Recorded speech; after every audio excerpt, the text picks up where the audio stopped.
ওকে। আসসালামু আলাইকুম। তো ক্লাসের শুরুতে এম, এই যে আমি ভিন্ন প্রসঙ্গে আলোচনা করলাম, সেটা হলো আমি বলতে চাই যে আমাদের এই মুহূর্তে কি করণীয়, কি করা উচিত। মনে রাখবা, আহ, একটা আমরা যদি এই জার্নিটাকে আমাদের জার্নিটাকে আমরা দুই ভাগে ভাগ করতে পারি। আমাদের জীবনে যত দুর্ভোগ আসে, দুর্ভোগ দুই ধরনের। There are two types of cards. মনে রাখবা, দেয়ার আর টু, লেখা রাখবা তার উপরে, there are two types of cards, types of cards. আবার বলো কি কি, কি কি বলো। এটা হলো, একটা হলো ডিফাইন, ডিফাইন কার্ডস। এটার রেফারেন্স, ডিফাইন কার্ডসের রেফারেন্স এখানে একটু, রেফারেন্স হলো Oedipus Rex, O E D I P U S, Oedipus Rex plus ইমানে মুফাসসাল।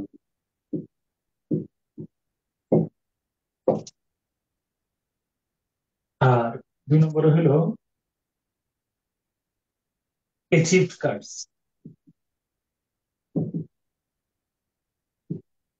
Cards C U R S. এটার রেফারেন্স হলো কিং লিয়ার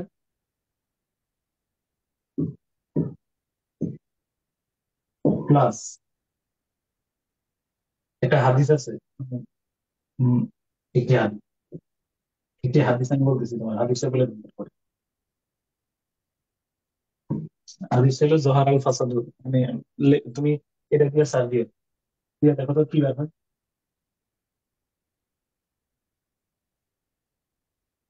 এরকম ধরনের জাহরাল ফাসাদু ফিল বারি, কি আসে দেখো।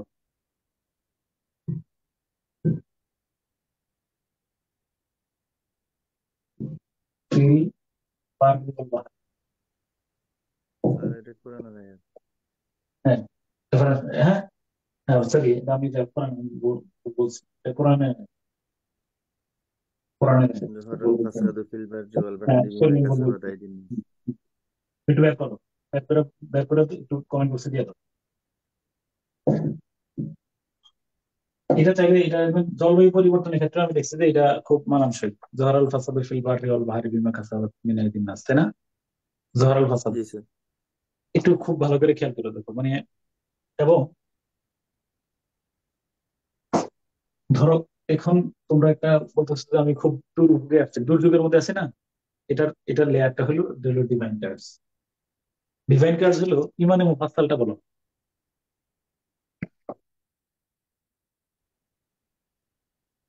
আমানতু বিল্লাহি, আমানতু বিল্লাহি ওয়া মালাইকাতিহি ওয়া আলহামদুলিল্লাহি ওয়া কুতুবিহি ওয়াল কুতুবিহি ওয়া ইয়াউমিল আখির। রুসুলিহি ওয়া হ্যাঁ, এরপরে, মালাইকাতিহি। হ্যাঁ, উল্টা পাল্টা এই যে বলতে চাইছে তুমি। সাতটা সাতটা কি সাতটা কি স্যার, বলো না। ওই স্যার আল্লাহ তাআলা, নবী রাসূল, হুম। কোরআন, এই, আসমানি আল্লাহ তাআলা কিতাব। আমানতু বিল্লাহি ও মালাইকাতি, 2 নম্বর মালাইকা, এরপরে ও কুতুবিহি, আসমানি কিতাব কিতাব সমূহ, এরপর সমূহ, রাসূলিহি, এরপর রাসূল, ওয়াল ইয়াউমিল নবী আখির, রাসূল। মানে লাইফ হেয়ার আফটার, পরকালে। এরপরটা বলো, জি সাত স্যার। নম্বরটা। 7 নম্বরটা আর হচ্ছে ছয় স্যার নম্বর, মৃত্যুর পরে পুনরুত্থাপন, ছয় এবং নম্বরটা, 6 নম্বরটা। 6 নম্বরটা স্যার ওয়াল والقدر কদরি খাইরিহি ভাগ্যের প্রতি মিনাল্লাহ। বিশ্বাস স্থাপন করা। والقدر وخيره وشره من الله تعالى. ওয়াল কাদরি, কাদরি মানে হলো ফেট, ওয়াল কাদরি, তকদিরে ভালো মন্দ, এটা ইয়ার কাছ থেকে আসে।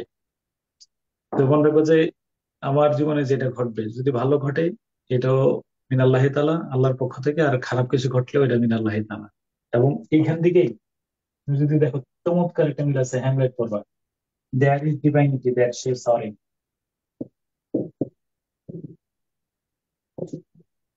Divinity that shapes our hands. মানে ধরো আজকের দিনে আমি তুমি এইভাবে জুমের মাধ্যমে কথা বলবো, এই বিষয়টা নিয়ে আমি বোর্ডে এসে এই বিষয়টা নিয়ে আলোচনা করব, এটা একটা অবধারিত বিষয় ছিল। সেজন্য এই ঘটনাটা ঘটছে। এই জন্য বলা হয় মানে তোমার তোমার এই এই জন্য এটা হলো we are just walking, we are just walking on a divine map, walking on a divine map. Divine map বুঝছো কিনা?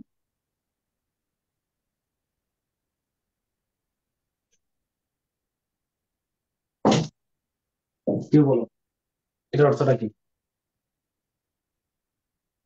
We are just walking on a divine divine map মানে কি? মানে কি? এনিওয়ান?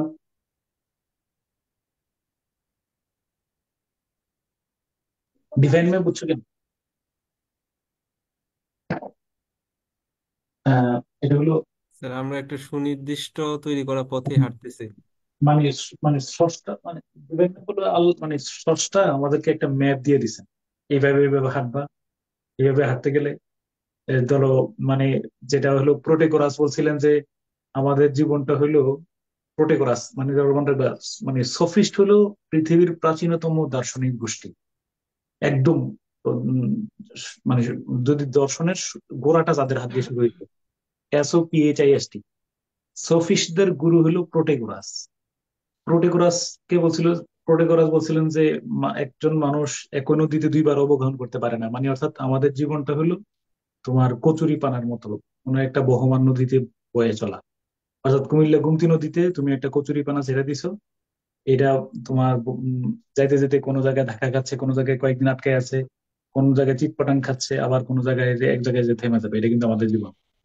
তো এই বহমান জীবনের মধ্যে জাস্ট একদম পুরো আমরা একটা ডিভাইন ম্যাপের মধ্যে হাঁটতেছি। ধরো এই যে এই তুমি 46তম বিসিএস পরীক্ষা দিবা, প্রিলি পাস করবা, এরপরে তোমার এই অবস্থা হবে, ঠিক কিছুদিন আগে শেখ হাসিনা এইভাবে পালাই চলে যাবে, এটা ডেস্টিনেট, এটা পূর্ব নির্ধারিত। এটা থিওলজির কথা বললাম। আর যদি লিটারেচারের কথা বলো, আজ থেকে 3000 বছর আগে লিখছেন ইডিপাস রেক্স, সফোক্লিস। সেখানে ইডিপাস রেক্স এর মধ্যে আয়রনি অফ ফেট বিষয়টা তুলে ধরছেন। তোমরা কে কেউ পড়ছো? ইডিপাস রেক্স নাম শুনছো কিনা এনিওয়ান? আমাদের জাতীয় সঙ্গীতের ইংরেজি অনুবাদক কি নাম? সৈয়দ আলী হাসান। তিনি ইডিপাস রেক্স এর বাংলা অনুবাদ করছেন, সৈয়দ আলী হাসান। ইডিপাস রেক্স এর মধ্যে সফোক্লিস মানুষের চিরায়ত ভাগ্যের একটা নির্মম মানে পরিহাসের কথা তুলে ধরছেন, যে আমরা ভাগ্য দ্বারা কিভাবে প্রভাবিত। ইডিপাস যখন জন্মগ্রহণ করছিল, তখন টাইরেসিয়াস ত্রিকালদর্শীর কাছে নিয়ে যাওয়ার পরে ত্রিকালদর্শী বললেন এই সেই ছেলে যে তার বাবাকে হত্যা করবে এবং মাকে বিয়ে করবে।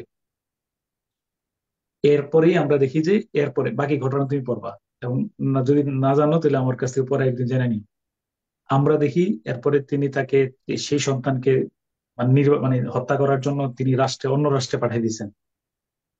কিন্তু ভাগ্যের কি পরিক্রমা, সেই ডিপাস সেই একটা সময় উম, সে তার বাবাকে হত্যা করছে এবং মাকে বিয়ে করছে। কিন্তু এটা এটা না করার জন্য সে সব চেষ্টাই করেছে।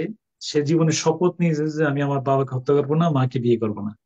কিন্তু নাটকের পরিসমাপ্তিতে এসে আমরা দেখি যে তার নিজের অজান্তেই, তোমরা কি ঘটনাটা শুনছো? না স্যার, না ফার্স্টে স্যার, শুনতে। 1 মিনিটে বলে ফেলবো? জি স্যার, বলেন বলেন স্যার। স্যার। দাঁড়া, দাঁড়া পড়বা তো সারা জীবন, তাহলে একটু এটা ডিভাইন কাজটা বলতেছি। প্রথম পয়েন্ট হলো ডিভাইন কাজ। আগে বলবো, প্রিলির পরও একটা হয়ে গেছে। এটা সফোক্লিস নাটকের নাম কি?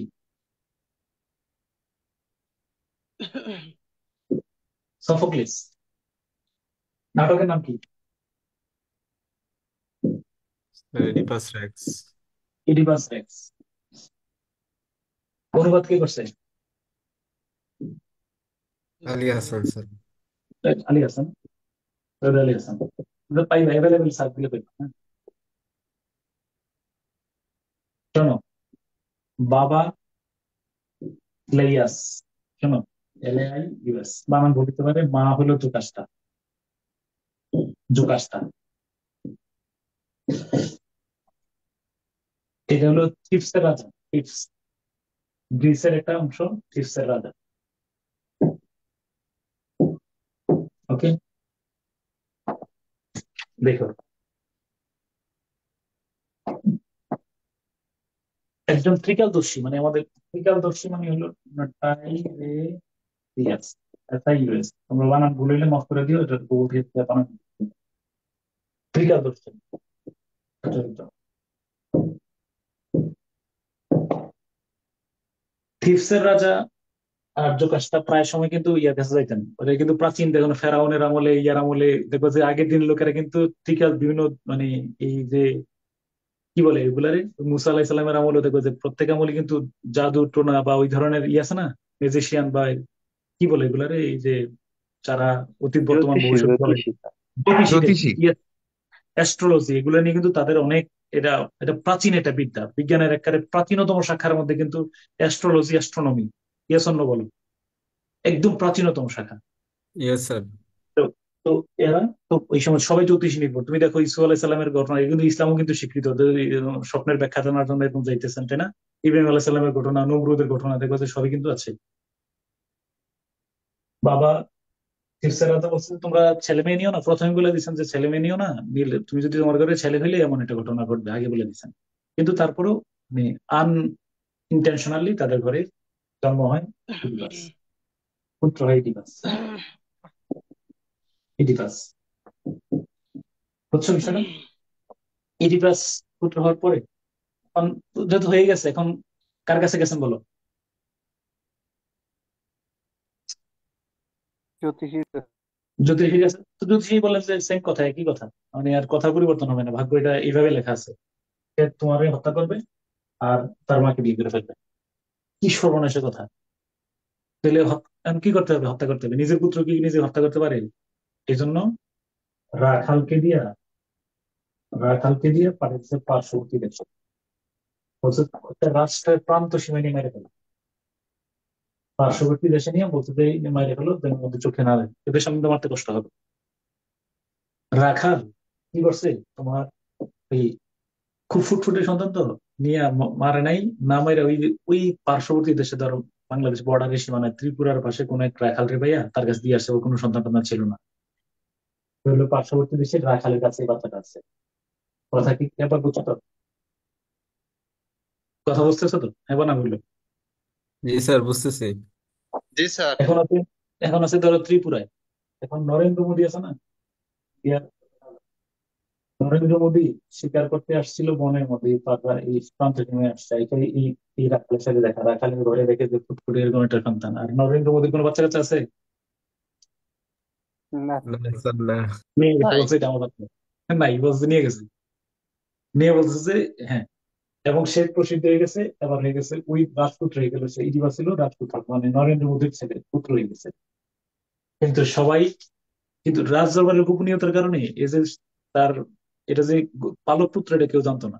সবাই মনে করছে যে হ্যাঁ ট্রুলি তার ঘরের পুত্র হয়েছে, ডান। এখন ইডিবা কোন দেশে বলে রাজপুত্র? ত্রিপুরার ভারতের ভারতের। রাজপুত্র ভারতের রাজপুত্র, পার্শ্ববর্তী দেশে। তার বয়স এখন 22-23, এ সুঠাম দেহের একদম পুরোপুরি হয়েছে। এখন সে এই ওই পার্শ্ববর্তী দেশের তোমার অ্যাপলের মন্দিরের কি মন্দিরে গেছে, যাওয়ার পরে তারে দেখা ওই যে মন্দিরের পুরোহিত বললেন, আরে তুমি তো সেই সেই লোক যে তার বাবারে হত্যা করবে আর মারে কি করবে বলো, বিয়ে করবে। এখন ইডিপাস কি জানে তার বাবা মাকে? নরেন্দ্র মোদী আর নরেন্দ্র মোদীর বউ মোদী। মোদির ওয়াইফ, বুঝছো কিনা বিষয়টা? যদি মোদির ওয়াইফ নাই, সে চিন্তা করলো আল্লাহ, আমারে নরেন্দ্র মোদী আমার বাপ এত আদর করে, এত ভালোবাসে, আর আমার মা, আমি কিভাবে তাদের এই কাজটা করবো, কিভাবে এই কাজটা করবো? যা, একদিন ভালো করে নিয়ে একদম ভালো বাবা মায়ের আদর্শ করে আমি ইয়ে করে বললো যে আমি আর তাদের সামনেই থাকবো না, ঠিক আছে? বললো আমি ইন্ডিয়াতে থাকবো না, আমি চলে যাই কোথায় বলো? কোথায় আসতেছে, ফিফসে যেতে। বুঝছো কিনা? পাশে চলে আসতেছে, শনি টেনে নিয়ে আসে আর কি, যেটা বলে। এখন একটা ইডিপাস, এবার শোনো ইসরা, একটা মজা করবো, বিসিএস পরীক্ষা করছো, এখানে একটা স্ফিংস নামের দানব আছে, স্ফিংস। স্ফিংস, এই দানব আইসা, এর দানবের নাম হলো স্ফিংস। স্ফিংস মূর্তি কোথায় আছে বলতো? কে বলতে পারবা বর্তমানে? মিশরে sir thank you so much. বিশাল মূর্তি, দেখো যে সিংহ, পুরাটা হলো ঘোড়ার মতো, মানুষটা হলো ইয়াটা হলো মানুষের মতো, তাই না? হ্যাঁ? সামনে অর্ধেক মানুষ আর অর্ধেক পশু স্যার। ইয়েস ইয়েস, হ্যাঁ হ্যাঁ হ্যাঁ। এটা হলো সিংহের, অর্ধেকটা সিংহের মধ্যে, এটা হলো স্ফিংসের মূর্তি, এই সেই স্ফিংস, এটাই এই সেই স্ফিংসের কথা, হ্যাঁ। স্ফিংস কি করছে? আইসা সবাইরে এক প্রশ্ন করে এই টিপসের মধ্যে, মানে এই করোনার মতো মহামারী লাগছে, মহামারী হলো এই দানব আসছে, দানব এসে সবাই এক প্রশ্ন, প্রশ্ন একটা, কোন ওই প্রশ্নের উত্তর দিতে পারলে সে সম্মানিত হবে, আর যদি উত্তর না দিতে পারলে তারাই মেরে ফেলবে, এরকম আর কি। প্রশ্নটা হলো কোন প্রাণী সকালে কয় পায়ে? 4 পায়ে, দুপুরে 2 পায়ে, এবং বিকাল বেলা 3 পায়ে হাঁটে। ঠিক আছে, এটা উত্তর তোমাদের অনেকের জানা থাকার কথা, কারণ বুঝছি কিনা প্রশ্নটা কি বলা আগে? মানুষ স্যার, কোন- মানুষ। হ্যাঁ, এই সবাই উত্তর তো জানো, কারণ তোমরা জানো, কারণ তোমরা বিসিএস এর প্রস্তুতি নিতেছো, কারণ ওরা তো আর বিসিএস এর প্রস্তুতি ছিল না। ঠিক আছে, ফলে কেউ আর এটা উত্তর দিতে পারে নাই। আর একদম পুরো মানুষের পর মানুষ সব খাইয়া খতম, স্ফিংস। রাজ্যের মধ্যে মহামারী, ঠিক আছে, এই মহামারীতে বেকুল হইয়া ইলিয়াস আছে না তোমার, আবার কোন শিকার করার জন্য, ওরা শিকার করতো মানসিক জন্য আর কি, শিকার করতে রাজ্যের একটা কর্নারে আসছে। আর এদিকে পুত্র আসতেছে আইসা, এইখানে এটাকে বলা হয় কনফ্রন্টেশন সিন।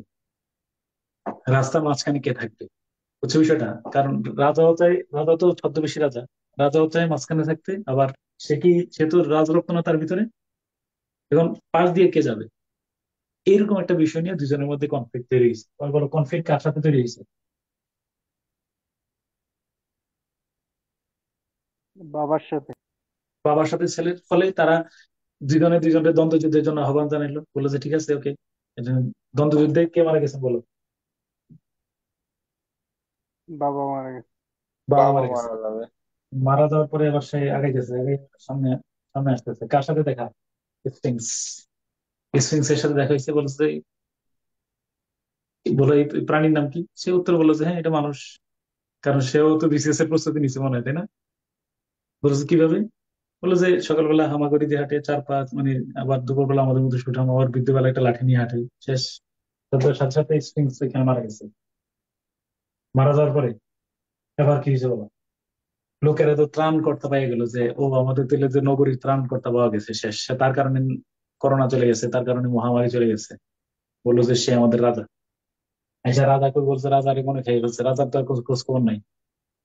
আইসা হয়ে গেছে, সে কি বলো? এখন রাজা ঠিক রাজা কি হয়েছে বলো?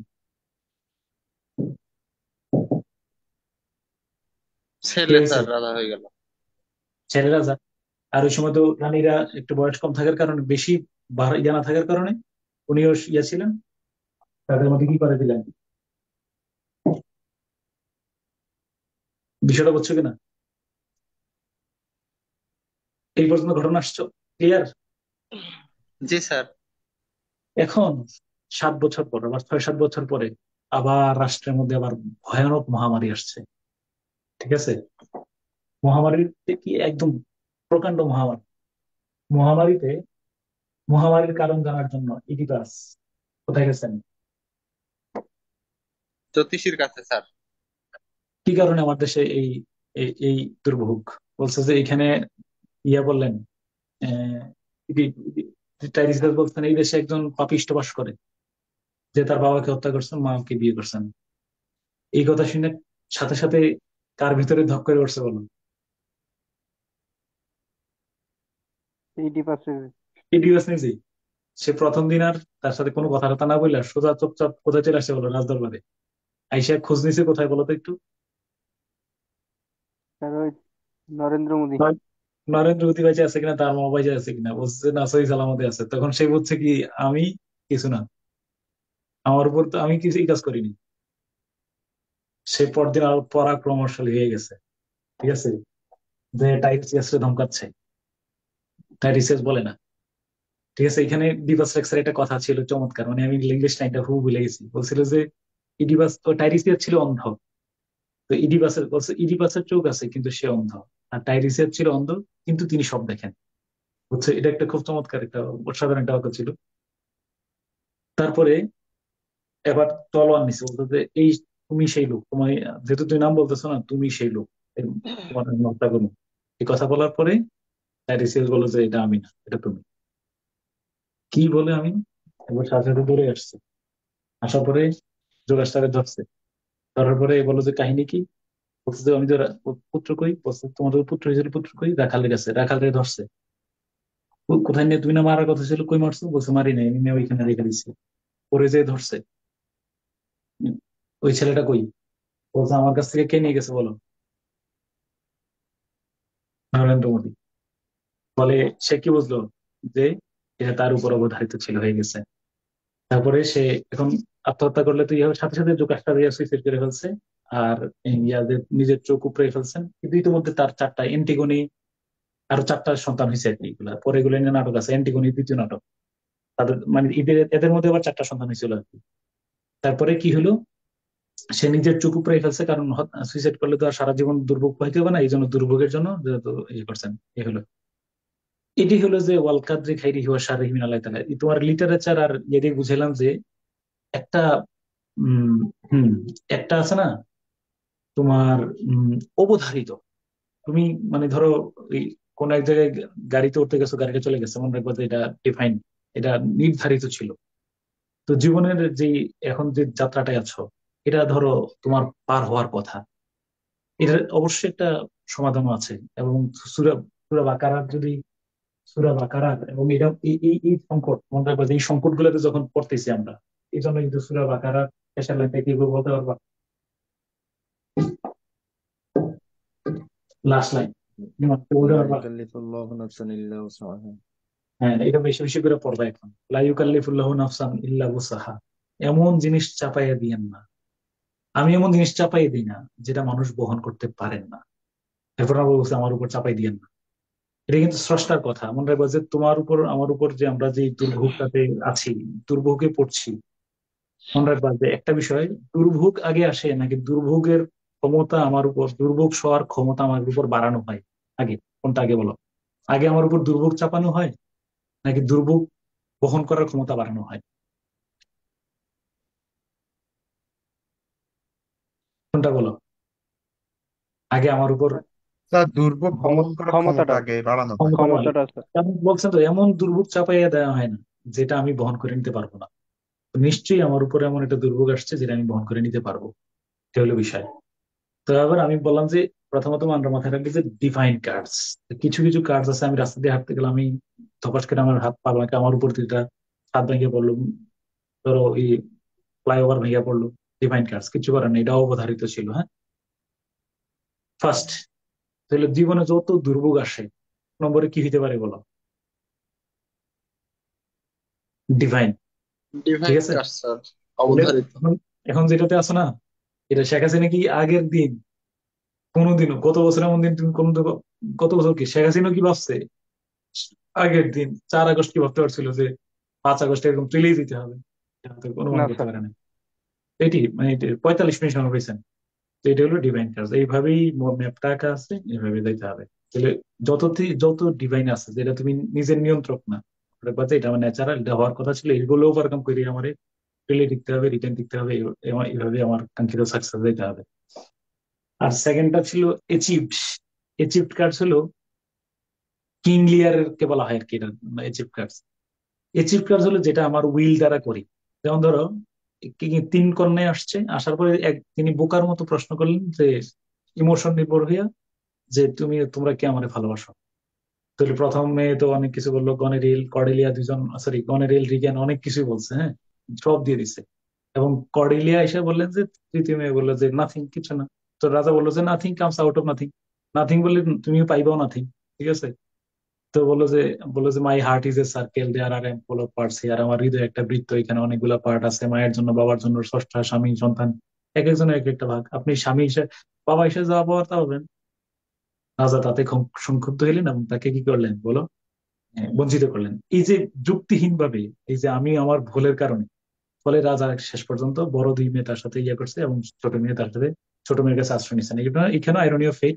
কিন্তু এটা হলো তার উপর যে দুর্ভোগটা আসছে, সেটা হলো অ্যাচিভড কার্ডস। মনে রাখবা এই যে এখন, এবং ওই যে কোরআন শরীফের ইয়াটা যে জাহারাল ফাসাদু ফিল বাররি, তারপরে কি বলো? বিমা কাসাবাত মিন আইদিন নাস, এমনটা না লাইনটা? আসমান এবং জমিনের মধ্যে যত দুর্ভোগ আছে, ধরো এইডস বলো, জলবায়ু পরিবর্তন বলো, এগুলা আমি মানুষ 2 হাত দিয়ে অর্জন করে, এমন একটা কথা আছে কিন্তু, হ্যাঁ। তাহলে মনে রাখবা যে এই যে এখন এই সময়টারে আমি কাজে লাগাচ্ছি না, এবং আমি ওই যে প্রভাব দ্বারা প্রভাবিত, ফলে আলটিমেটলি আমি সামনে ইমিডিয়েট গোল থেকে লাইনচ্যুত হব, এই কার্যের জন্য আমি দায়ী। আমি কি এই 2টা কাজ তোমার বুঝিয়ে বলতে পারছি? অতএব লাস্ট কথা সমাপনীটা হলো যে যত রকম তুমি চলার পথে যত দুর্ভোগ আসে, মনে রাখবা যে একটা হলো যে এটা তুমি নিজে ইচ্ছা করে আনছো কিনা। যদি না, আমি নিজে করে ইচ্ছা নেই না, এটা ওর আমার উপর, আমার হঠাৎ করে ক্যান্সার ধরা পড়ছে, হঠাৎ করে এই সমস্যাটা করছি, হঠাৎ করে এই সমস্যাটা হয়েছে, মনে রাখবে ডিভাইন কার্স। আল্লাহ চাচ্ছেন যে এই যে ওই যে আমি পরীক্ষা করি আর কি, ওয়ালা নাবলু আন্নাকুম বিশাইইম মিনাল খাউফি ওয়াল জুই ওয়া নাকসিম মিনাল আমওয়াল, যে আমি তোমার ভয় দেখামু, তারপরে কি ক্ষুধা দেবো, প্রচন্ড ক্ষুধা, খাবারের অভাব থাকবে, টাকা পয়সার অভাব থাকবে, তারপরে সম্পদ বিনষ্ট হয়ে গেছে, মনে করবে যে একদম পুরো হঠাৎ করে বন্যা এসে ঘর টর সব শেষ, এরকম বিভিন্ন ভাবে তোমার পরীক্ষা করবো, তুমি ঠিক আছো কিনা দেখবো, নাকি নড়ে চড়ে যাচ্ছ। এই দুর্ভোগটা কিন্তু এটা তুমি যেটাতে মানসিক ভাবে পার করতেছো। আর একটা হইলো, আর দ্বিতীয়টা হলো অ্যাচিভ কার্ডস। অ্যাচিভ কার্ডস হলো আমি নিজে অর্জন করি, তাহলে আমি যত দুর্ভোগে পড়ি, যার কারণ একটা, আল্লাহ যদি চাই, আলহামদুলিল্লাহ, আল্লাহ মনে চাইতেছে আমি পরীক্ষাটা দিই, ওকে পরীক্ষা দিতেছি। আর দ্বিতীয়টা হলো যে যদি ভুলটা আমি করে থাকি, আমার অবশ্যই শাস্তি পাওয়া উচিত, আমার মারা নেই। বুঝছো কিনা বিষয়টা? অর্থাৎ যত দুর্ভোগে, এই জন্য বলা হয় ট্রাজেডি ইজ মাই স্ট্রেংথ। হ্যাঁ, মানে মানে এখানে এটা আমার একটা বড় শক্তি। হ্যাঁ, আমি মানে এটা আমি এই ইয়াগুলা থেকে আমি ভাঙে মানে ইয়া নেই না আর কি, উম, ভেঙে পড়ি না, কারণ 2টা কারণের মধ্যে একটা কারণ ঘটছে, এবং আমি এটা মানে নিচ্ছি। আমি কি মূল কথা তোমার বুঝতে পারছি? ফিলোসফি রিটেন ক্লাসে ফিলোসফি পড়াইলাম। স্যার এই জন্য স্যার স্যার এটা খুব বেশি ইন্সপিরেশন যোগায় স্যার, যে ইন্নাল্লাহ মা সাবিরিন। Sure, হ্যাঁ। তাহলে এখন তোমার কাজ হলো, যেহেতু এটা অবধারিত ঘটনা, ইডিপাস রেক্সের মতো তুমি একটা চক্রের মধ্যে আছো, এটার সমাপ্তি পর্যন্ত আমি আমার স্টেমিনাতে থাকবো, আমি লেগে থাকবো, এই হলো কাজ। আর যদি আমি এই সময়টার মধ্যে ইয়া না করি, এই কি বলে না, আমার কাজটা, আমার যে দায়িত্বটা, এটা যদি পালন না করি, তাহলে আমার উপরে চিট কার্স হবে। এখন তুমি ডিভাইন কার্সে আছো, যদি খামখেয়ালি করি, তাহলে কি হবে বলো? আমি কি অ্যাচিভ বুঝতে পারছি? কার্ড হবে স্যার। তোমরা কি মেসেজটা ক্লিয়ারলি ধরতে পারছো? জি স্যার, ওকে। আগামী 1 সপ্তাহ পর চার্জ হয়ে গেছে স্যার। আচ্ছা, এবার আসো একটু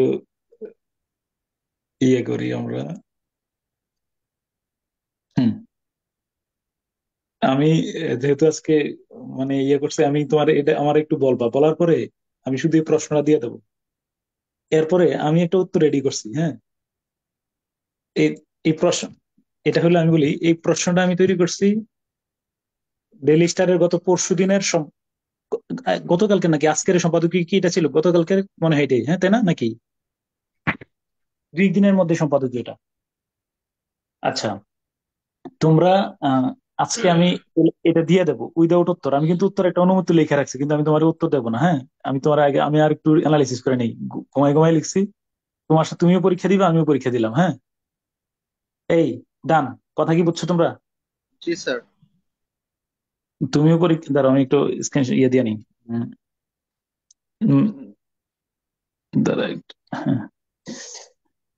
শুধু আগে আগে পড়ে নাও, অ্যাকর্ডিং তাহলে পরীক্ষা দিয়ে মিলে পর কি শুধু কটটুক কি হয়েছে, আগে প্রশ্নগুলো পড়ো,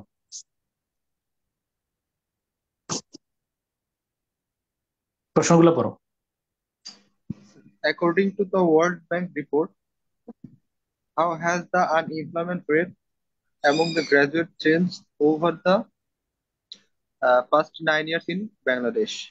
অর্থ বুঝাই বলো আমার কি বুঝছো, কেউ জানো না, হ্যাঁ।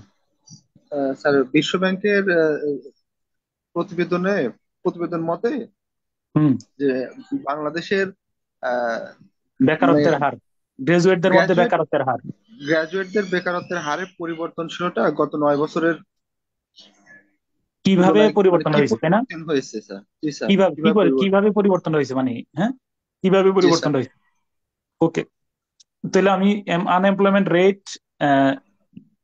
গত 9 বছরে কিভাবে পরিবর্তনটা হয়েছে, হ্যাঁ, মানে কমছে নইলে বাড়ছে, এমন কিছু তো হবে, এবং বাড়ার কিভাবে বাড়ছে, মূলত যদি কমলেও কিভাবে কমেছে, বাড়লেও কিভাবে বেড়েছে, ইয়েস অর নো? স্যার চেঞ্জটা জি হয়েছে স্যার, কিভাবে? যদি কমলে নিশ্চয়ই একটা হ্যাঁ চেঞ্জ হয়েছে। হয় বেড়েছে নয় কমেছে, চেঞ্জ হয়েছে। চেঞ্জ মানে হয়তো ইনক্রিজেশন হলে ডিক্রিজ হয়েছে, দুইটার একটা। জি স্যার। যদি ইনক্রিজ হয় তাহলে কিভাবে হয়েছে, যদি ডিক্রিজ হয় তাহলে কিভাবে হয়েছে, তাই না? ডান। জি স্যার। সেকেন্ড, 2 নম্বর প্রশ্ন। What are the some of the key reasons for hmm. joblessness among territory educated youth in Bangladesh না, as high টেরিটারি না, টেরিটারি না, tertiary? টার্সিয়ারি। টার্সিয়ারি দেখো উচ্চারণটা কি বলে, টার্সিয়ারি, হ্যাঁ টার্সিয়ারি বলে। Tertiary. জি আচ্ছা স্যার। টার্সিয়ারি, হ্যাঁ হ্যাঁ টার্সিয়ারি এডুকেটেড ইউথ মানে কি, টার্সিয়ারি শব্দটা নিয়ে কথা আছে অনেক। হ্যাঁ Tertiary হ্যাঁ educated youth in Bangladesh as highlighted in the report. ওকে, আমি তাহলে এখানে আমরা খোঁজ করব what are the some reasons of, what are some of the কি রিজনস ফর Of জবলেসনেস। জি স্যার। টার্সিয়ারি এডুকেটেড ইউথ মানে কি, টার্সিয়ারি শব্দটা টার্সিয়ারি এডুকেটেড বুঝছো কিনা কেউ, এনিওয়ান? উচ্চশিক্ষিত স্যার। হ্যাঁ স্যার অনার্স গ্রাজুয়েট উচ্চশিক্ষিত যুবক। গ্রাজুয়েট স্যার যারা তারা। মানে এলো যে যারা মাধ্যমিক, পোস্ট উচ্চ গ্রাজুয়েট। মাধ্যমিক, গ্রাজুয়েট এভাবে ইয়া করে, তাই না? মাধ্যমিক, উচ্চ মাধ্যমিক, জি স্যার। গ্রাজুয়েট এভাবে তিনটে স্তরের মাধ্যমে জি মানে এক স্যার, কথা জি স্যার। উচ্চশিক্ষিত, স্যার উচ্চশিক্ষিত প্রাইমারি, তাই না? Primary, secondary, secondary, tertiary tertiary. Sir. জি স্যার। বাংলা কথা হলো উচ্চশিক্ষিত। জি স্যার। ওকে, তাহলে কেন উচ্চশিক্ষিতদের ইয়ার কারণ কি? আচ্ছা, এই প্রশ্নের উত্তর খোঁজার জন্য আমাদের প্যাসেজ থেকেই উত্তর খুঁজে বের করতেই হবে, এমনটা জরুরি নাকি তোমার একটা অনুমিত উত্তর আছে এখানে? একটা অনুমিত উত্তর আছে স্যার এখানে। আমরা পাই যাই, তাই না? ওকে হ্যাঁ, জি স্যার। তারপরে এরপরের থার্ড প্রশ্নটা বলো। Number sir, why is the ready-made garment sector insufficient in addressing the unemployment problem despite its large contribution to the farm revenues? আচ্ছা, বিশাল একটা রেভিনিউ নিয়ে আসে ইয়া, তবুও Ready-made কেন, garment sector. কেন সাফিসিয়েন্ট মানে মানে মানে ইয়ার জন্য মানে তোমার এই রেডিমেড গার্মেন্ট সেক্টরটা বেকারত্ব দূরীকরণের জন্য পর্যাপ্ত নয় কেন? এটারও একটা অনুমিত উত্তর আছে স্যার। এটার একটা অনুমিত উত্তর আছে, আমরা আবার খুঁজে পাবো, তাই না? অনুমিত উত্তর কিন্তু আছে। ওকে, তারপরে বলো। 4 নাম্বারটা sir, what factors discourage entrepreneurship among the educated youth in Bangladesh according to the report?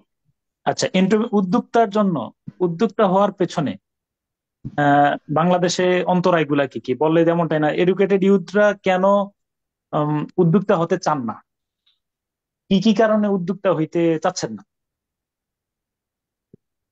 উদ্যোক্তা হওয়ার মনোবৃত্তি তৈরি হয় না, তাই না? কারণটা জি কি? স্যার।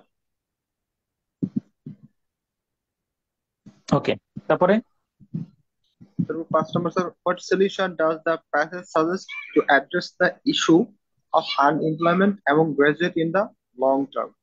আচ্ছা, what solution does the passage suggest, তাহলে এই to address the issue of unemployment এবং graduates in the long term, দীর্ঘমেয়াদী এই প্যাসেজের মধ্যে দীর্ঘমেয়াদী সমস্যা মানে কি, দীর্ঘমেয়াদী বেকারত্ব সমস্যা।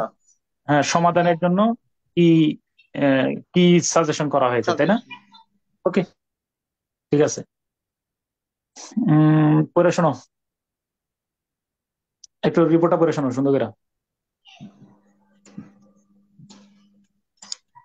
The World Bank's latest report, sorry sir, the World Bank latest report on Bangladesh draws a grim picture of the country's employment scenario, especially among the tertiary educated youth.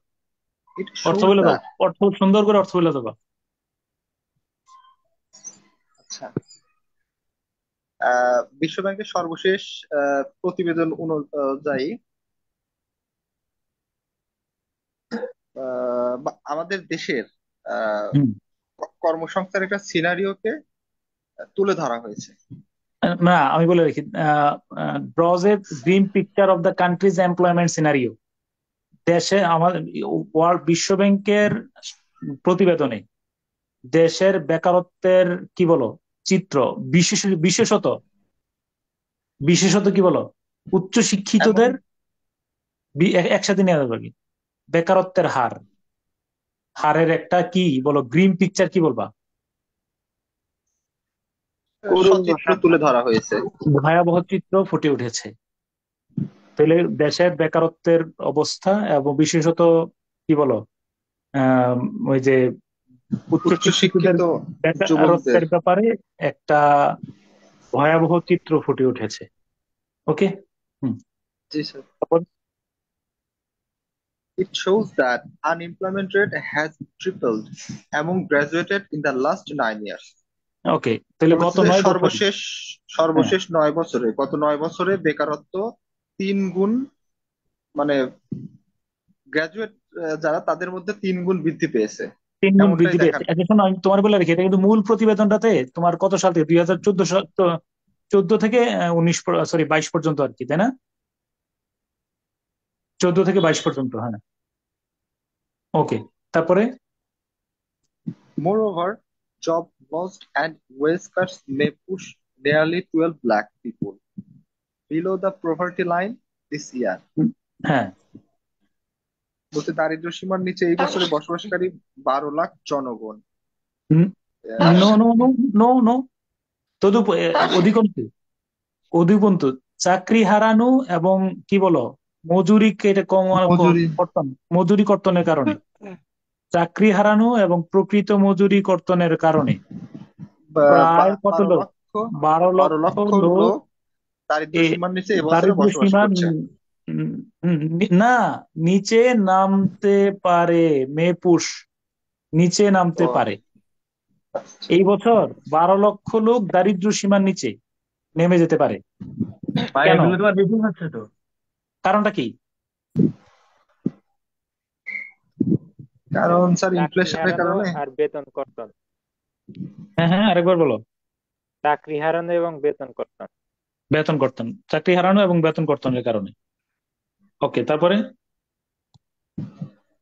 The report points to the lack of job creation in the formal private sector as hmm a major reason for joblessness among the educated youth.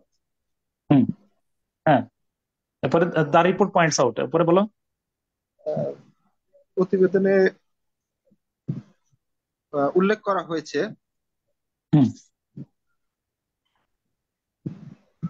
বলো। হ্যাঁ, points out, points to the lack of job creation in, হ্যাঁ বলো, আরেকবার লাইনটা বলো, আমি খেয়াল করি নাই। হ্যাঁ, the the report. report points to the lack of job creation in the formal private sector as a major reason for joblessness among the educated youth. তাহলে মানে মেজর রিজনটা কি? আহ, আহ, মানে প্রাইভেট ল্যাক অফ সেক্টরে, কি? এই প্রাইভেট সেক্টরে, private private sector সেক্টরে গুলোতে। মানে ফর্মাল জব যেগুলো আর কি, এগুলো সৃষ্টির অভাবের কারণেই হ্যাঁ, এই প্রাইভেট শিক্ষিত সেক্টরে, বেকার। প্রাইভেট সেক্টরে চাকরি কমে যাওয়ার কারণে, মানে চাকরির কর্মসংস্থান তৈরি না হওয়ার কারণে, অর্থাৎ কর্মসংস্থানের ঘাটতির কারণ, বেকারত্বের। কারণেই হ্যাঁ, বুঝছো কিনা, কর্মসংস্থানের ঘাটতির কারণে মানে বেকারত্বের পরিমাণ বেড়ে গেছে আর কি, তাই না? বেকারত্বের মানে চাকরিহীনতার বা জবলেসনেস এর প্রধান কারণ, তাই না? জি স্যার, জি স্যার, এটা। ওকে, তারপরে even the readymade garment sector তাহলে মনে রাখতে হবে, হুইচ। এখানে কিন্তু প্রশ্ন উত্তর আছে। মূল মূল পয়েন্টটা হলো কি বলো, মানে lack of job creation in formal private sector, তাই না? জি স্যার। ওকে, তাহলে আমরা কিন্তু এই যে বলছে যে কিভাবে ইয়াটা হয়েছে, তাহলে এটা কিন্তু আমরা এই পয়েন্টটা নিতে পারি কোথায় বলো, কিভাবে পরিবর্তনটা হয়েছে, হাউ চেঞ্জ। তাই না? হাউ চেঞ্জ, হ্যাঁ। ওকে, এটা সুন্দর করে লিখবা আর কি। তারপর এটা বলো। Even the ready-made garment sector, hmm which generate nearly half of the country's total farm revenue, hmm provide only 1 out of every 12 formal private sector's job. হ্যাঁ, তাহলে বলছে যে তাহলে বোঝা গেল। হ্যাঁ, তাহলে কি মুদ্রা কথা কি হলো বলো এখানে? বলতে যে কান্ট্রি, মানে বাংলাদেশের। দুইটা লাইনে বলো, দুইটা লাইনে বলো, বাংলাদেশের মোট বৈদেশিক মুদ্রা অর্জন করে কোন খাতে, অর্ধেক অর্ধেক কোন খাত করে? স্যার মানে বৈদেশিক মুদ্রা অর্জনের যে খাতগুলো আছে তার মধ্যে রেডিমেড গার্মেন্ট একাই অর্ধেক উপার্জন করে থাকে। উপার্জন করে এ- থাকে। এত বড় সেক্টর হওয়া সত্ত্বেও হ্যাঁ, প্রতি 12টি বেসরকারি জবের মধ্যে মাত্র একটি, একটি 12টার মধ্যে অর্ধেক। একটা না? জি স্যার, মানে মানে ওই 12টি বৈদেশিক মুদ্রা উপার্জনের মধ্যে শুধু গার্মেন্টস সেক্টর একাই অর্ধেকের বেশি দেশের বৈদেশিক মুদ্রা উপার্জন করে থাকে। হ্যাঁ, এরপরে তাহলে এরপরে এরপরে হ্যাঁ, while employment stagnation in large industries না না না is না a না না পরে থাকে, এরপরে কিন্তু এই লাইনটার অর্থ বলো নি তো। হ্যাঁ, কিন্তু কিন্তু এইখানে কি কি প্রবলেম বলো। কিন্তু এই এই খাতে প্রতি 12টি 12টি বেসরকারি আহ, কি বলো চাকরির মধ্যে মাত্র একটি চাকরি কোথায় হচ্ছে, কোথায় কোথায় নিশ্চিত করতে পারে বলো। পোশাক খাত। পোশাক গার্মেন্টস খাতে। সেক্টরে। হ্যাঁ, গার্মেন্ট সেক্টরে অর্ধেক রেভিনিউ নিয়ে আসে, কিন্তু রেভিনিউ আনতেছে অর্ধেক, কিন্তু প্রতি 12টা বেসরকারি চাকরির মধ্যে মাত্র একটা দিতে পারে কোথায় বলো। গার্মেন্টস সেক্টরে জব দিতে পারে। গার্মেন্ট সেক্টরে জব দিতে পারে। হ্যাঁ, ওকে, এরপরে While employment stagnation hmm in large industries is a crucial factor, hmm many employers also do not find the skills they look hmm for among the graduates. Okay, fine, এটা একটা খুব ভালো কথা আছে কিন্তু। হ্যাঁ, এটা ওকে বলো। এমপ্লয়মেন্ট যখন এমপ্লয়মেন্ট ক- হুম হুম কর্মসংস্থানের অচলাবস্থা হুম শিল্প খাতের ক্ষেত্রে একটা গুরুত্বপূর্ণ ইস্যু ব্যাপার বিষয় হয়ে দাঁড়িয়েছে। বিষয় দাঁড়িয়েছে, হ্যাঁ হ্যাঁ, তখন অনেক যখন তখন বলো না। তখন অনেক হুম কর- হুম, তখন কর্মকর্তারা অনেক হুম হুম ওই এমপ্লয়ার মানে কি। স্কিল দক্ষতার ব্যাপারগুলো খুঁজে হ্যাঁ বেড়াচ্ছে, মানে হুম, ওই গ্রাজুয়েটদের মধ্যে, মানে হ্যাঁ কারা দক্ষ তাদেরকে খুঁজে বের করা হচ্ছে স্যার। হ্যাঁ হ্যাঁ, তারা খুঁজতেছে হলো দক্ষ দক্ষ গ্রাজুয়েট খুঁজতেছে, তাই না। জি স্যার। ওকে, হ্যাঁ, তারপরে unfortunately Unfortunately, we have not seen any significant shift in our education policy to produce graduate with up-to-date and industry-specific skills. বলছিল ওকে, হ্যাঁ, সময়ের সাথে সাথে দুর্ভাগ্যক্রমে আমরা আমাদের শিল্প কারখানার যে দক্ষ বা চাহিদা অনুযায়ী যে দরকার সে অনুযায়ী আমাদের শিক্ষা কারিকুলামকে উন্নত করতে পারিনি বা ওই অনুযায়ী তাল মেলাতে পারিনি, এরকম আপগ্রেড কথা করতে স্যার। পারিনি। ওকে, হ্যাঁ হুম Over the years, private hmm and public tertiary educational institutions have hmm mus- mushroomed, mushroom. mushroomed হ্যাঁ, সুন্দর without লাগছে কিন্তু much এটা। thought as হ্যাঁ, to the demands of the local and global industries. এটা চমৎকার ভার ব্যবহার করছে, খেয়াল করছে কিনা। মাশরুম, জি মাশরুম স্যার, তাই না? মানে এটা মাশ- ওই মাশরুমের মতো হওয়া আর কি, মানে মাশরুম কি, মানে মাশরুম মানে কি, মানে নেগেটিভ এই যে মিনিং এ স্যার ইউজ করা হয়েছে এটা। স্যার মানে ব্যাঙের হ্যাঁ ছাতার মতো মানে অতি গজিয়ে পরিমাণে উঠেছে বেশি এরকম। তো। হ্যাঁ হ্যাঁ, দেখি তো দাঁড়াও। Sir Over the years, private and public tertiary educational institutions has mushroomed without much thought। এই যে ব্যাঙের ছাতার মতো, সুন্দর কথা বলছো, মানে একদম মাথা চারা দিয়ে উঠছে, তাই না। হ্যাঁ স্যার। কোনো প্রকার চিন্তা ভাবনা ছাড়াই, এবং গ্লোবাল ইন্ডাস্ট্রিজ এবং লোকাল এবং গ্লোবাল শিল্পগুলোর চাহিদার কথা চাহিদা বিবেচনায় না রেখে, হ্যাঁ, কোনো প্রকার বা চিন্তা ভাবনা না করে ব্যাংকের ছাতার মতো আহ, বিভিন্ন উচ্চ শিক্ষিত শিক্ষার প্রতিষ্ঠানগুলো, বেসরকারি বেসরকারি প্রতিষ্ঠানগুলো বাংলাদেশে বছরের পর ছয়লাভ বছর গড়ে করেছে। উঠেছে, তাই না। জি স্যার। মাশরুম, ভেরি নাইস, দেখছো। ভালো লাগছে না শব্দটা। জি স্যার। হুম, তারপরে Obtaining a tertiary level degree remains largely a path to social status rather than one to help in a specific career. হুম, হ্যাঁ, এই তো সুন্দর একটা কথা বলছে, দেখো। হ্যাঁ, বলতে যে এই এই ধরনের মানে উচ্চশিক্ষা ডিগ্রি যেটা সেটা আমাদের সামাজিক ভাবে মানে সামাজিক মর্যাদা বৃদ্ধির ক্ষেত্রে অবদান রাখলেও এগুলো মানে আমাদের ক্যারিয়ারে স্পেসিফিক ক্যারিয়ারের ক্ষেত্রে কোনো কাজে আসছে না, সাহায্য করতে পারছে না, হেল্প কোনো করতে কাজে পারছে আসছে না। না। হ্যাঁ, হয়তো মানুষ বুঝতে শেষে মাস্টার ডিগ্রি পাস, মেয়ে মাস্টার্স পাস, কিন্তু জি যেই স্যার। সেই, তাই না। হ্যাঁ হ্যাঁ There is also little encouragement for the educated youth to become entrepreneurs. বলছে উদ্যোক্তা হওয়ার জন্য খুব সামান্য পরিমাণেই এনকারেজ করা হয়ে থাকে শিক্ষিত যুবকদের। হ্যাঁ, মানে না, আমি বলে উদ্যোক্তা হওয়ার, শিক্ষিত তরুণরা উদ্যুক্ত হওয়ার জন্য খুব বেশি উৎসাহ বা স্যার অনুপ্রেরণা উৎসাহ খুঁজে পায় না। উৎসাহ প্রদান করে না বললেই চলে। উৎসাহ নাই, মানে অনুপ্রেরণা খুঁজে পায় না আর কি, এরকম দিতে পারো। হ্যাঁ, Too many bureaucratic hmm Obstacles hmm combined with financial constraints, corruption, hmm. nepotism, and political instability are also discouraging entrepreneurial pursuits.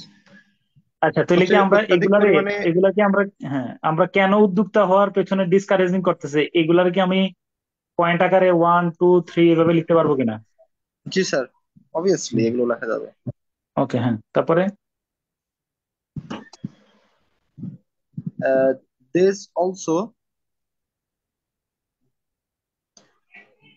This this also also present.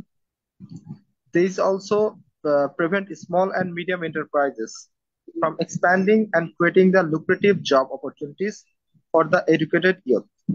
তো বলা হচ্ছে যে শিক্ষিত যুবকদের জন্য যে দিস মানে স্মল কোনগুলা? এন্ড মিডিয়াম দিস মানে কোনগুলা? এইগুলো। ওই যে এর আগে প্রতিবন্ধকতা বলছে তাই না? জি স্যার, এইগুলো করাপশন, কথা বলছি। নেপোটিজম, হ্যাঁ, এগুলো। বলছি স্যার, শিক্ষিত যুবকদের ক্ষেত্রে যে স্মল এবং মিডিয়াম এন্টারপ্রাইজ মানে ব্যবসা প্রতিষ্ঠান যে উদ্যোগ, যে হুম, মানে লুক্রেটিভ জব মানে অত্যন্ত আকর্ষণীয় যে জবের যে সুযোগ তৈরি হবে, সেগুলো এগুলোর কারণে বাধাগ্রস্ত হচ্ছে স্যার। বাধাগ্রস্ত হচ্ছে। থ্যাংক ইউ সো মাচ, শেষ থেকে অনুবাদ করে যাচ্ছে। হ্যাঁ, তারপরে The employment situation is even worse for female graduates. হ্যাঁ, কিন্তু ওয়ার্ডস মহিলা গ্রাজুয়েট যারা তাদের জন্য কর্মসংস্থান অবস্থা খুবই বাজে, আরো আরো অ্যাজ ভয়াবহ। পার হ্যাঁ, the world bank report. World okay, ব্যাংকের এই রিপোর্ট অনুসারে হুম it is therefore not a surprise that a large section of graduates look for government jobs that offer better security and benefits. হুম। ফলে বলছে যে আমার, এই কারণেই অবাক হুম হওয়ার মতো কোনো ঘটনা এই নয় যে আহ, শিক্ষিত যুবকরা সরকারি চাকরিতে শুধু নিরাপত্তা এবং সুবিধা পাওয়ার জন্যই তারা মানে এই সরকারি চাকরিতে আসতে চাচ্ছে, মানে এরকম একটা feeling, ঝুঁকছে, স্যার। সরকারি চাকরির দিকে ঝুঁকছে, হ্যাঁ তাই না? জি সরকারি স্যার। চাকরি খোঁজ করছে তাই না? আচ্ছা, তাহলে আবার বলো, 3টা পয়েন্ট বাদ গেছে। 1 নম্বর হলো প্রাইভেট জব, প্রাইভেট জব বাড়তেছে না তাই না? জি স্যার। উদ্যোক্তা হওয়ার, প্রাইভেট জব বাড়তেছে না, এটার অপরচুনিটি। কারণগুলো আমরা প্রাইভেট জবের পেছনে আমরা কারণগুলো খুঁজে পেয়েছি। যেমন ধরো এই যে যেখানে যেই খাতগুলাতে নেয়ার কথা, হ্যাঁ, ওইগুলাতে যাচ্ছে না। একটা একটা জি স্যার। বিষয়, যেমন রেডিমেড কারণ ইন্ডাস্ট্রি বা এই সমস্ত গুলাতে প্রাইভেট জব গুলা তেমন স্টাক হয়ে আছে, গেল এক। তাহলে উদ্যোক্তা হওয়ার সুযোগ ছিল, বলছে উদ্যোক্তা হইতে পারতেছে না, কিছু প্রতিবন্ধকতা আছে। কি কি যে জি স্যার। ফিনান্সিয়াল করাপশন, এগুলা, হ্যাঁ। তাহলে কি জি হইতে স্যার। পারে? ফলে ফলে অবশ্যই এখন অবধারিত হবে কোথায় ঝুঁকতেছে বলো? সরকারি চাকরির দিকে। হুম হুম হুম Unfortunately, government job absorb only less than 5% of the total workforce. হুম হুম বলা হচ্ছে যে সরকারি চাকরিকে এই টোটাল যে ওয়ার্কফোর্সটা মানে কর্ম মানে কর্মশক্তি, এই টোটাল কর্মশক্তির মাত্র 5%-এরও কম সরকারি চাকরিতে। হ্যাঁ, অর্থাৎ জনসংখ্যার একজনও কিন্তু ইয়া পাচ্ছে না তোমার, হ্যাঁ। and এক as such শতাংশ কিন্তু cannot 1% পাচ্ছে না, মানে টোটাল কর্মসংস্থানের 5 আর মানে জনগণের 1%। 5%, না স্যার, 1%, 5%। না, টোটাল টোটাল জনগোষ্ঠীর আর কি। 1%, ধরো 100 জন মানুষের মধ্যে একজনও, উম, একজন না, 0.75 আর কি। অর্থাৎ 200 জনের মধ্যে বা 300 জনের মধ্যে 2 জন পাচ্ছে, এরকম আর কি। মানে 300 জনের মধ্যে 2 জন সরকারি চাকরি করার সুযোগ আছে। আর টোটাল কর্মসংস্থানের মধ্যে 5%, হ্যাঁ। জি sir, 5%, and cannot be the solution for our unemployment crisis. হুম। এবং ফলে যার কোনো ফলে উপায় নেই। আমাদের কর্মসংস্থানের সমস্যার সমাধান হচ্ছে না। ওকে, হ্যাঁ। We have recently written about this issue while discussing the recommendation to increase the entry age limit for jobs in the public sector. আমি এটা এটা ডেলি আহ, স্টারের কথা, আমি এটা বাদ দিয়ে দিই, দরকার নেই আমাদের লাইন বাড়াই, তাই না? তাই খেয়াল করছো কিন্তু আমি বাদ দিয়ে দিছি, মানে এটা যেহেতু ওনারা বলছে আর কি যে আমরা রিসেন্টলি এই বিষয় নিয়ে অনেক কথাবার্তা বলছি। এটা উই মানে কে? এই কর্তৃপক্ষ স্যার, ডেইলি স্টার। মানে ডেলি স্টার, হ্যাঁ, এটা সম্পাদকীয় কথা তাই না? আমি বাদ দিয়ে দিই এটা, নাকি দরকার আছে? জানি না স্যার। দরকার দরকার নেই, বাদ দিয়ে দিলাম, হ্যাঁ। ওকে, হ্যাঁ, তারপরে বলো আচ্ছা, ঠিক কোথায় আছে। গেলাম? হুম While this may address some concerns among the educated youth, providing them with unskilling opportunities in up skilling, collaboration, up skilling. upskilling opportunities in collaboration with industries would be the better way to tackle the perennial unemployment problem. Perennial, হ্যাঁ হ্যাঁ, perennial unemployment problem, হ্যাঁ ওকে। ওকে, perennial অর্থ কি? Perennial অর্থ জানো না? না জেনে বলো। দীর্ঘস্থায়ী sir. Hmm hmm hmm okay. While this may, হ্যাঁ এটা তো আচ্ছা, এই হোয়াইল বাট, বিষয়টা শিক্ষিত যুবকদের মাঝে উদ্বেগ তৈরি করেছে। হুম স্যার, উদ্বেগ তৈরি করেছে। ওকে হ্যাঁ। এরপরে providing them with upskilling opportunity. Collaboration with would be better, আচ্ছা আচ্ছা, তাহলে এখন বলছি হ্যাঁ স্যার, তাদের দক্ষতা মানে ভালো দক্ষতা অর্জন করার যে সুযোগ, এই সুযোগটা হুম অর্জনের মাধ্যমে তারা শিল্প খাতে হুম শিল্প খাতে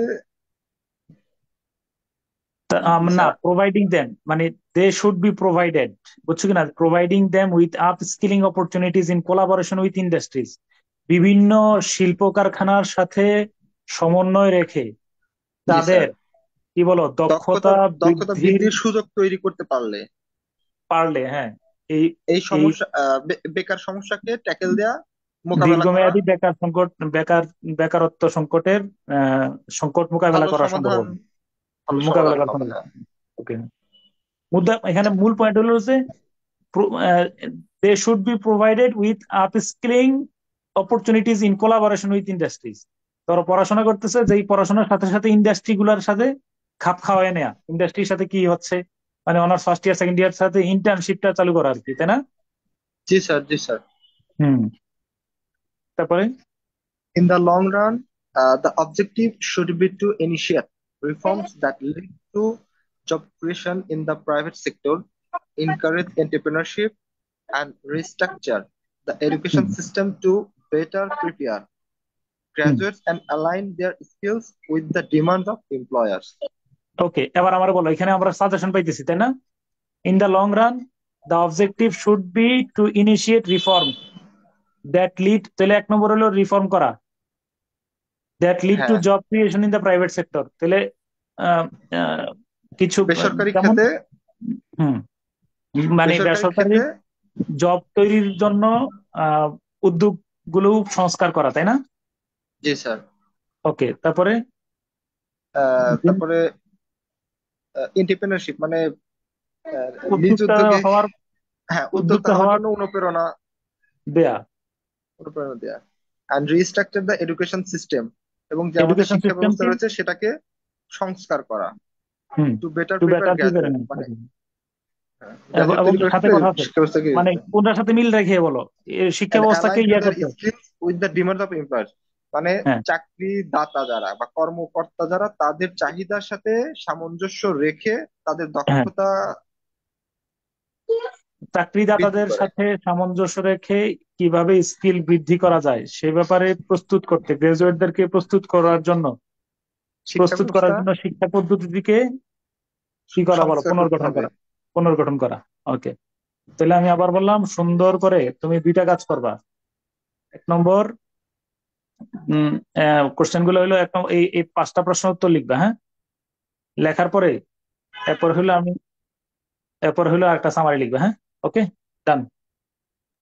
আমি শুধু দিলে কোন অংশটা দিলাম কাট করে, এতটুকু, হ্যাঁ?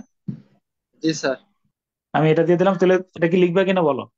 কাজ সামান্য, লিখবো নি লিখলে স্যার। তারপরে এরপর একটু সমন্বয় করবো। তোমরা মানে আমারটাও কিছু কিছু ক্ষেত্রে দুর্বল হয়েছে, আমি যে আশা করি যে তোমরা সবাই আমারে ওভারকাম করবা, এটা আমার প্রত্যাশা। ঠিক আছে, পড়াটা অল্প, ডেইলি সম্পাদকীয়, এটা থেকে প্রশ্নটা ইয়ে করে আমরা কতটুকু নির্ভুল লিখতে পারছি বা কতটুকু ইয়ে করতে পারছি, এটা একটু যাচাই করা। ঠিক আছে, ঠিক ওকে আছে স্যার। ইনশাল্লাহ। ওকে, তাহলে আল্লাহ হাফেজ, হ্যাঁ? আল্লাহ হাফেজ, স্যার, হ্যাঁ, আমি কি আসসালামু আপনাকে আলাইকুম। একটু হোয়াটসঅ্যাপে নক দেবো স্যার? দাও দাও, এখানে দাও, হ্যাঁ। স্যার ওকে, হ্যাঁ। তাহলে আমি এখন প্রাইমারি নিয়ে কি করতে পারি স্যার, একটা শোন, পরামর্শ দেন। তুমি দরখাস্তটা উঠে নাও, কথা বললা, বলে যে স্যার আমি তো দিয়ে ফেলছি, যদি জেলা পর্যায়ে থাকে উঠে নাও, কোনো সমস্যা নেই। রিজাইনেশন স্যার আর দিলেই রিজাইন হয়ে যায় না, এটা অনুমোদনের আগ পর্যন্ত যেখানে আছে পত্রটা নিয়ে ইয়ে করে ফেলো। ঠিক স্যার আছে, আর মানে এখন কি তাহলে কি চাকরিতে ফিরে যাওয়া ছাড়া তো আর রাস্তা নাই, তাহলে তো না লেখাপড়া আমি একটু ফিরা করতে টিরা হবে যাওয়া যে। না, ছুটি নাও, ছুটি নাও, বলে যে, স্যার আমার ছুটি লাগবে, তুমি রিজাইনটা উঠে ছুটি নাও, কোনো সমস্যা নেই, চাকরিতে থাকুক, পরে তুমি যখন এই যে রিটেন দিয়ে তুমি কিছুদিন চাকরি করলা, নো প্রবলেম, হ্যাঁ। তারপরে কি করবা, তুমি এটা সচল রাখবা এই কটা দিন। এরপরে তুমি পরীক্ষাটা যেন ইয়ে করো, পর্যাপ্ত সময় তো পাইছো। তুমি চাইছো এখানে আর একটা কাজ হলো, প্রাইমারিতে যে কটা দিন থাকবা এখানে একটা জেনারেশন দেওয়ার চেষ্টা করবো কিছু একটা। এটা খারাপ কিছু না, আমি মনে করি যে এখানে তুমি 1 মাস যদি তার মাথায় দিতে পারো, এরকম মগজ আমার কাছে মনে আছে অনেক প্রভাব আছে কিন্তু এখানে। জি স্যার। ঠিক আছে ইনশাল্লাহ, হ্যাঁ, ওকে, আল্লাহ হাফিজ, আসসালাম। ওকে, হ্যাঁ, করাবো সামনে, আগামী ক্লাসে আমরা প্রিভিয়াস কোশ্চেনে চলে যাবো আরেকটা, হ্যাঁ। ওকে, আল্লাহ হাফিজ, আসসালামু আলাইকুম। আসসালামু আলাইকুম স্যার।